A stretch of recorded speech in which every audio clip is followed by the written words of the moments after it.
이런 말이 있습니다. 공산주의 이론을 세운 사람이 누구냐면요, 칼 막스, 마르크스라고 하죠. 또 한 사람은 엥겔스. 이 두 사람에 의해서 하나님을 세상에서 밀어냈습니다. 그런가 하면은 심리학자이며 정신분석학자인 프로이드에 의해서 정신세계에서 하나님을 또 밀어냈습니다. 여기다 한 수 더 떠서 니체라는 사람은 하나님은 죽었다라고 아예 사망 선고를 내렸습니다. 세상에서 밀어내고 정신세계에서 밀어내고 신은 죽었다고 하면서 창조론보다는 진화론을 주장하는 현대 과학자들에 의해서 하나님도 양보하면서 진화될 줄 알았습니다. 근데 하나님은 절대 변함없이 진화되지 않냐고, 여전히 우리와 함께 하고 있음에 얼마나 감사하냐고요. 과학이 발달되면 발달될수록 나는 뭘 하지? 사람과의 관계는 어떻게 연결해 나가지? 아니에요. 여러분, 아무리 AI가 발달한다 할지라도 우리는 사람과의 관계 속에서 살아가야 됩니다. 이 관계를 벗어나면 누구한테 지배당해? AI한테 지배당합니다. 여러분, AI 잘 보시고 잘 공부하셔야 됩니다. 잘못하면 거기에 지배당하더라고요. 그런가 하면 자연의 기이한 현상, 이해할 수 없는 그 현상을 볼 때마다 누구를 기다려? 다시 오실 주님의 예수님을 기다리고 있습니다. 언제 어느 때 오실지 모르지만 우리는 오직 위에 계신 예수만 바라보면서 다시 오실 주님과 동행하는 삶이 되기를 주의 이름으로 축원합니다. 하나님께 주신 말씀이 첫 번째 말씀 뭐냐? 너는 우리 편이냐 아니면 적군의 편이냐? 우리가 때로는요, 너무 이기적인 생각으로 신앙생활할 때가 있습니다. 하나님 언제나 내 편에 되어주기를 우리는 기도합니다. 우리 작년 세대에서는요, 편가르기에 익숙한 문화에서 성장하셨습니다. 한국에서 남과 북으로 갈라졌습니다. 영남과 호남, 충청이다, 강원도이다, 또 갈라졌습니다. 이걸 누가 이렇게 편가르기로 만들었는가? 사회적인 합의에 의해서 안 해요. 정치인들의 문화에 의해서 다 갈라졌습니다. 자, 그러다 보니까 나도 모르게 내 편 찾고 내 편을 찾더라고. 내 편이 아니면 다 적으로 간주해 버리더라고. 내 편이 아니면.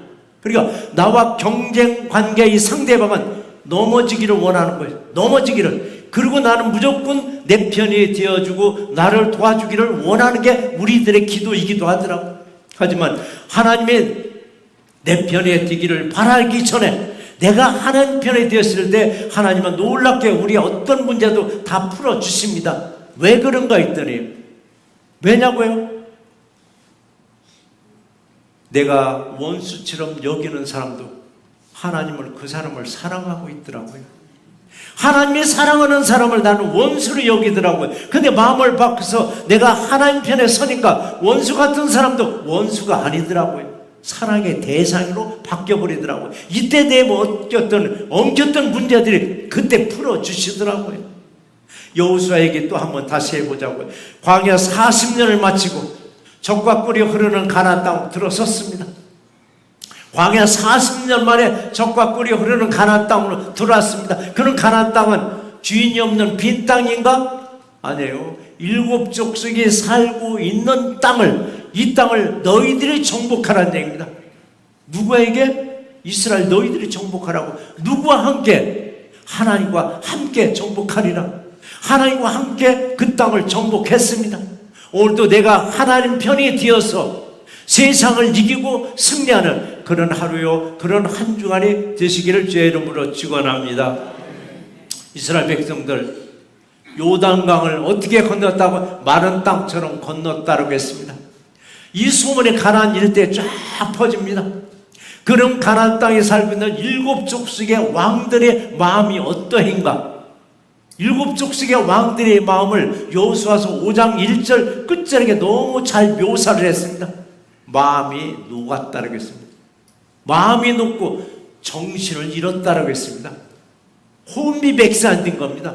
왜? 하나님과 함께는 저 이스라엘 민족과 싸울 자신이 없는 겁니다. 요단강만 그들은 마른 땅으로 건너온 게 아니었습니다. 홍해도 마른 땅처럼 건너왔습니다. 그리고 광야 40년간을 하나님과 함께 하면서, 그러니까 그 앞을 가로막을 용사가 없었습니다. 그 앞을 가로막을. 근데 한번 또 생각해 보면 이스라엘 민족들이 애굽에서 430년간 군사훈련을 받은 게 아니었습니다. 430년간 노예 생활을 하다가 지금 탈출한 사람들입니다. 해방된 사람들. 근데 이들이 요단을 건너서 광야에서 하는 모든 모습을 보니까 저런 능력이, 저런 힘이 과연 어디서 나왔느냐. 훈련받은 사람들도 아닌데 그냥 평범한 백성들이, 평범한 노예 생활하는 사람들이 어떻게 저런 힘과 능력이란가? 저건 사람이 힘이 아니고 저건 사람의 능력이 아니고 하나님이 하시는구나. 하나님과 함께하는 민족이니까 가나안 땅에 살고 있는 그 왕들이 어떻게 두려움에 떨고 있었습니다. 하나님과 함께하는 이스라엘은 도저히 감당할 수 없는 민족들입니다. 이들이 요단을 건너서 지금 여리고성을 향해서 지금 전진하고 있습니다. 우리들도 살다 보니까 내 힘과 내 능력이 아니고 오직 주님과 함께한 삶을 우리는 여러 번 경험했습니다. 그 경험은 할 때는 몰랐는데 지나간 세월을 되돌아보니까 그때도 하나님이 하셨구나. 그때도 하나님의 능력이었구나. 나는 아무것도 아니구나. 이걸 우리도 늘 깨달는 거예요. 오늘도 능력의 손길로 인도하고 계심에 감사만 하는 우리 새벽에 모두가 되시기를 주의 이름으로 축원합니다. 여호수아가 백성들과 함께 여리고성을 공격하려고 딱 하고 있는데 앞을 딱 가로막고 있는 사람이 등장합니다. 앞을 딱 가로막습니다. 그냥 길만 막았더라면 광야 40년간 여러 번 싸워본 경험이 있는데 한 번 싸워볼 만도 한데 이거 싸울 수 있는 대상이 아닌 거예요. 왜 그런가 했더니 13절 상반절 말씀을 한번 같이 읽어보시겠습니다. 여호수아가 여리고에 가까이 이르렀을 때 눈을 들어 본즉 한 사람이 칼을 빼어 손에 들고 마주 서 있는지라 라고 했습니다. 낯선 사람이 손에 칼을 딱 빼어들고 가로막고 있었습니다. 이에 여호수아가 이렇게 외칩니다. 13절 하반절 말씀도 같이 또 한번 읽어보시겠습니다. 13절 하반절 말씀입니다.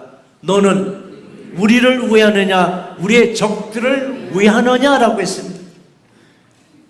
양극화된 사이에 익숙하게 살아왔던 우리들입니다. 양극화된 사이에서. 그건 우리도 여호수아처럼 외칠 것입니다. 너는 누구 편이냐라고. 너는 내 편이냐 아니면 적군의 편이냐라고. 지금 요 구절을 읽다 보니까요, 현재 한국 사회를 놓고 생각이 되더라고요. 한국 사회. 하나님은 어느 편에 설 것인가? 하나님은 어느 편에 설 것인가? 광주 고등학교 편에 설 것인가? 배재 고등학교 편에 설 것인가? 하나님도 지금 난감할 것 같아요. 이게 한국의 큰 문제를 안고 있잖아요. 그뿐만 아니에요. 미국의 남북 전쟁이 벌어졌을 때 남쪽은 하나님이 우리와 남쪽을 도와줘서 북쪽을 멸망시켜 달라고 기도하고 있고, 북군에서는 북군을 하나님이 도와서 남군을 멸망시켜 달라고 기도하는 거예요. 이때 대통령이 누구냐? 에이브람 대통령이에요. 에이브람 링컨 대통령이 이런 유명한 말을 했습니다. 하나님이 우리 편에 계시기를 기도하기 전에 내가 하나님 편에 서기를 기도하는 게 우리의 옳은 일이라는, 이게 맞는 얘기예요. 우리는 하나님이 무조건 내 편 되기를 기도하는 거예요. 왜 그런가 했더니 우리는 양분화된 사회 속에서 살아왔어요. 아주 편가르는 쪽에서 살아오다 보니까 뭐든지 내 편이 돼야 돼요. 내 편이 아니면 다 적으로 간주해 버리는 거예요. 우리들도 기도하기를 하나님도 무조건 내 편이 되기를 기도하는 게 아니라 내가 하나님 편에 섰을 때 어떤 일이든 승리로 인도하심을 믿는 우리 새날개 모두가 되시기를 주의 이름으로 축원합니다. 지금 하나님이 누구 편? 내 편. 나도 하나님 편에 섰을 때, 나도 하나님 편에 섰을 때, 그렇다면 우리 마음이 누구의 마음이요? 하나님 마음을 갖는 거예요. 내가 하나님 편에 섰으면 하나님 마음을 갖는 거예요. 하나님의 마음을 가졌으면 하나님의 마음으로 세상을 좀 바라볼 줄 알아야 돼요. 하나님의 편에 섰으면 하나님의 마음으로 사람도 볼 줄 알아야 돼요. 그리야 하지 못했을 때, 사람을 볼 때 어떤 사람은 삐딱하게 봅니다. 못마땅한 눈으로 바라봅니다. 세상의 눈으로 사람을 봤더니 저 사람을 미운 사람으로 자꾸 여겨집니다. 근데 내가 하나님 편에 섰습니다. 하나님 편에 서고 하나님 마음을 가지고 그 삐딱한 사람들을 봤더니 바로 서 있더라고요. 하나님의 마음을 가지고 사람을 봤더니 미운 사람이 아니라 그 사람도 사랑스러운 마음으로 보여지더라고요. 오늘 시간에 우리 성도님들을 옆에 있는 분들을 손 하나만 꼭 잡고 한번 잡아보세요. 뭐라고 했으면 좋겠어요? 주 안에서 사랑합니다. 이건요, 옆에 분들만 해가지고 주 안에서 사랑합니다가 아니라 집에 가서 가족들의 손을 잡고 주 안에서 사랑합니다라고 고백할 줄 알아야 되고, 가족들보다도 남편은 부인의 손을 잡고 부인은 남편의 손을 붙잡고 주 안에서 사랑합니다라고 고백할 수 있어야 됩니다. 아멘. 할렐루야. 예수 안에서 승리하는 새날개 모두가 되시기를 주의 이름으로 축원합니다. 두 번째 주시는 말씀은 주여 말씀만 하시옵소서. 주여 말씀만 하시옵소서.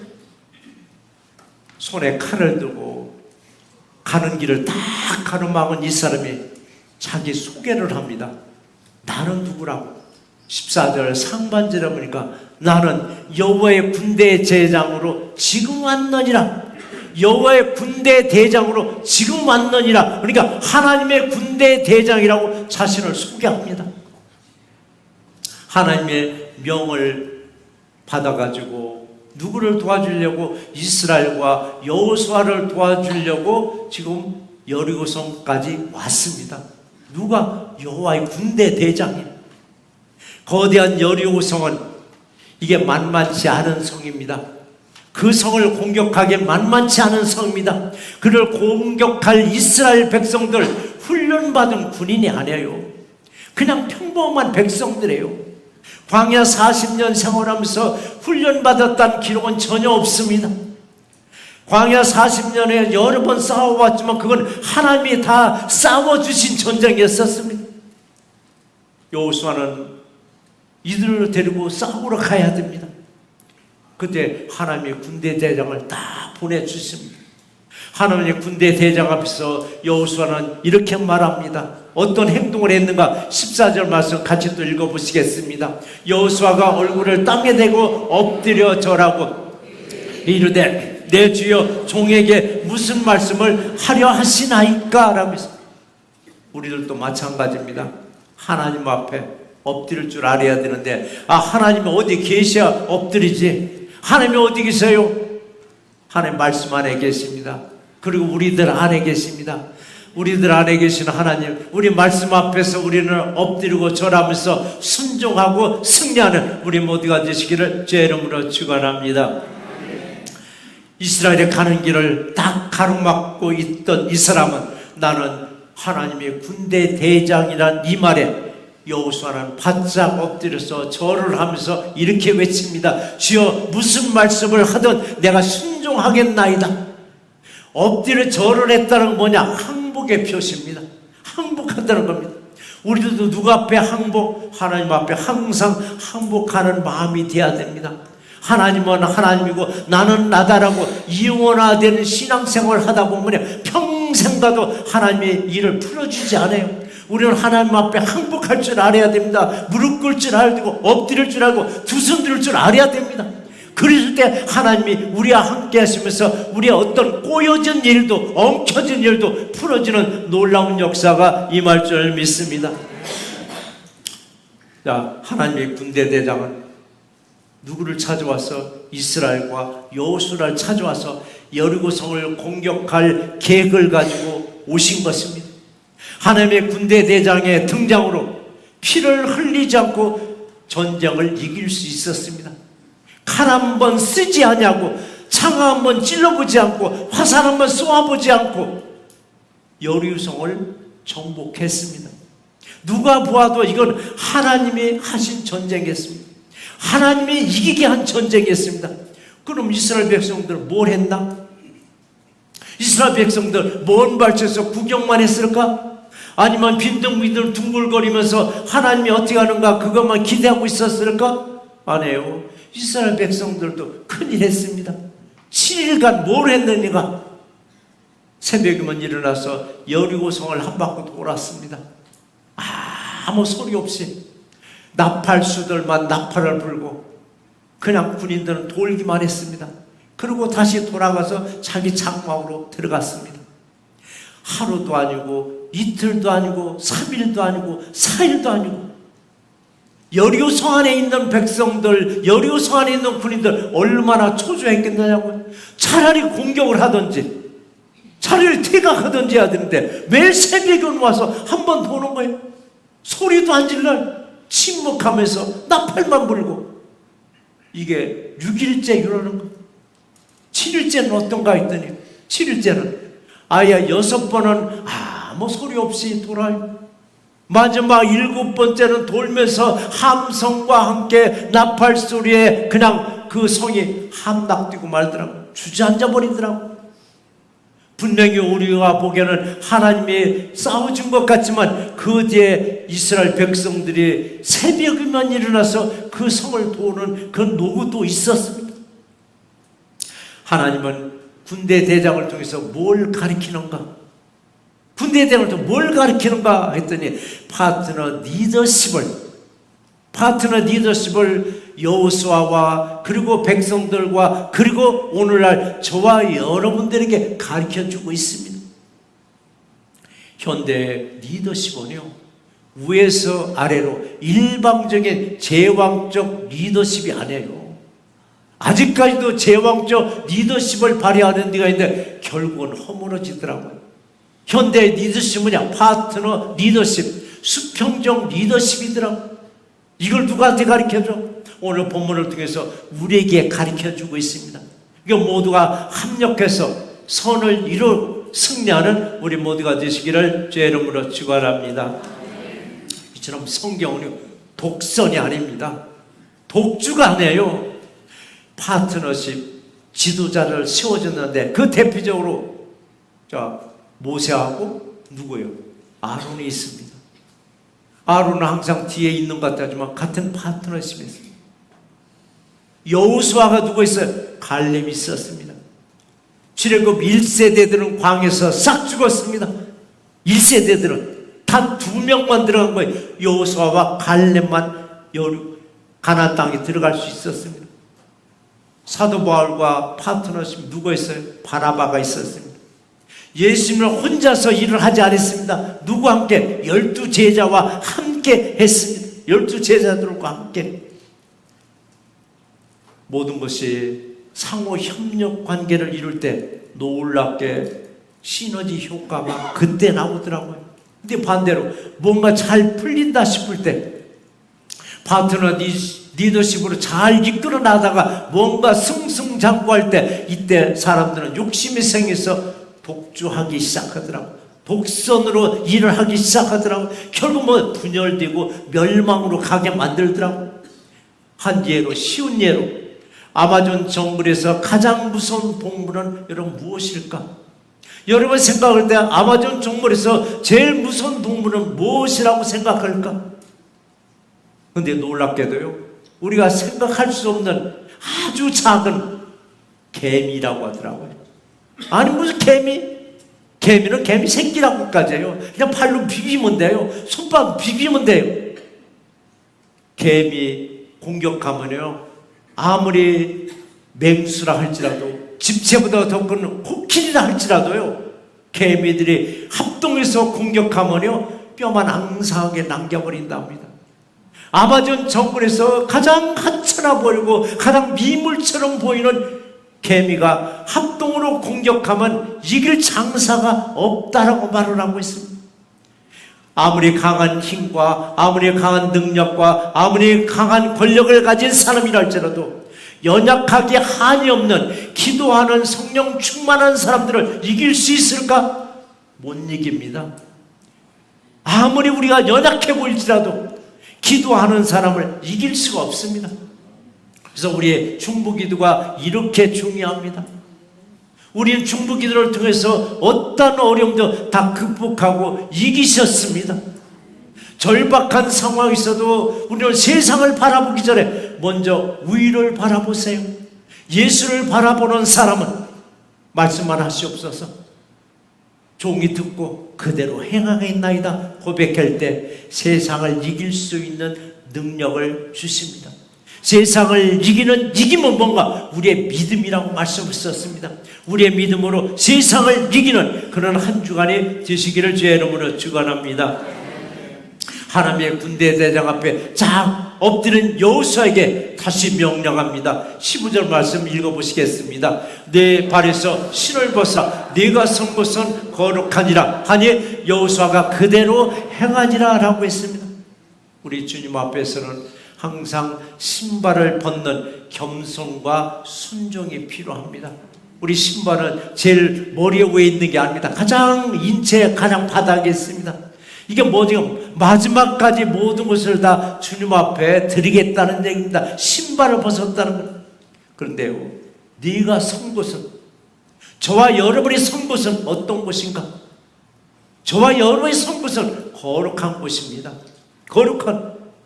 거룩한 사람이 머물고 있는 곳이 거룩한 땅입니다. 한국 사람들은 복을 어디다 줬다고 생각하는가? 땅에다 줬다고 생각합니다. 땅에 복 있는 줄 알고 그래서 땅을 찾으러 다닙니다. 무슨 땅을? 집터 찾으러 다닙니다. 살아서는 집터 찾으러 다니고 죽어서는 무덤을 찾으러 다니더라고요. 그런데 무덤터가 명당이 아니고 살아있는 집터가 명당터가 아니고 저와 여러분의 명당입니다. 명당에 가는 곳이 명당이 됩니다.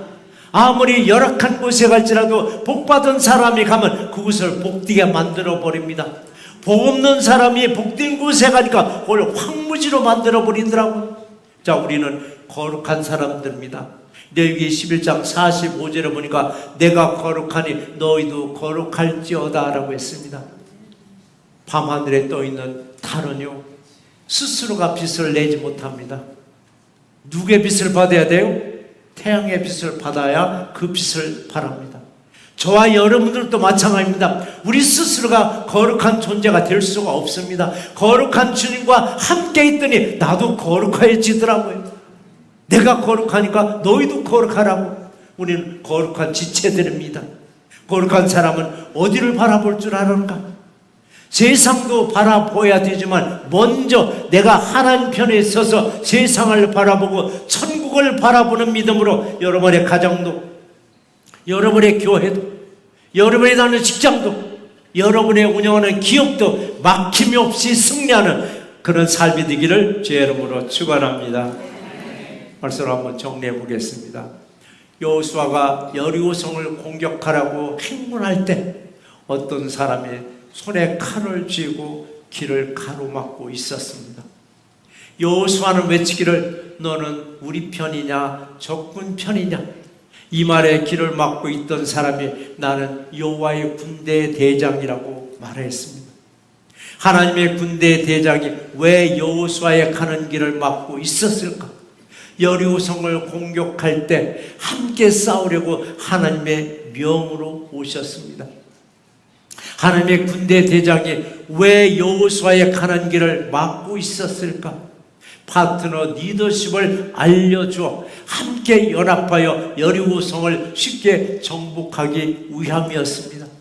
우리들도 여호와의 군대의 대장을 만납니다.